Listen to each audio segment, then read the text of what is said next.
שכחו אותנו, אנשים! מה שכיר אותנו להירקב פה? להסתכל, כאן. מה, לא תהיה אמבטיה דבש? מה אמבטיה דבש עכשיו? את יודעת מה זה להיות בודדה בשדה ללא תכלית? אנשים, בואו לא נכניס פה אנרגיות רעות. זה הורס לנו את הקרמה ומכניס bad vibes. אחי, מה זה bad vibes? יואו, איך בא לי לעשות משהו טוב עם עצמי? כן, משהו טוב לנשמה. רגע, אנשים, יש לי פתרון. מה? אם אנחנו רוצים לעשות משהו טוב עם עצמנו, רק לקט. לקט סנפרוסט? לקט מזרחית? לקט ארץ נהדרת? לקט עלי בייבי? בייבי, בייבי, בייבי, שקט! לקט ישראל, ארגון שמציל מזון וגם ירקות ופירות כמונו. אבל איך נגיע אליהם? איך נגיע? זה רחוק.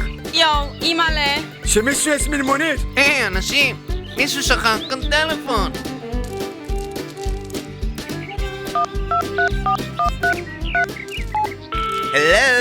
הלו. לקט ישראל שלום, מדברת אורנה, במה אפשר לעזור? שלום. אנחנו צריכים איסוף במושב מעלה ארגזים, משק 38.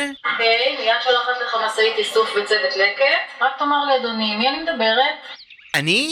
אני תפוז. אני צריכה שם פרטי ומשפחה בבקשה. תפוח זהב. זהב. זהבי. תפוח זהבי. זה אבי עצבני. אוקיי, כמה טונות? כמה אנחנו? 1, 2, 3, 4, 5, 6, 7, 8. אנחנו 8. 8 טונות? Yeah.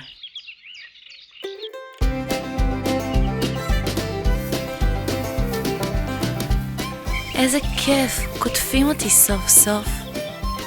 קטיף זה good vibes. תגיד, מה זה good vibes? תכף תרגיש את הרעידות במשאית.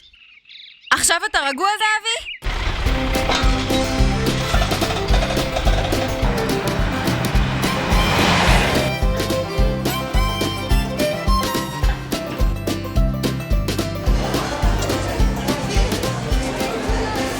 סחטו לי תמיץ, אבל היה שווה.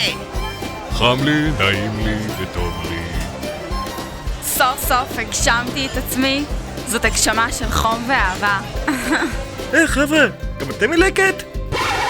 היי, תראו! שניצל מדבר!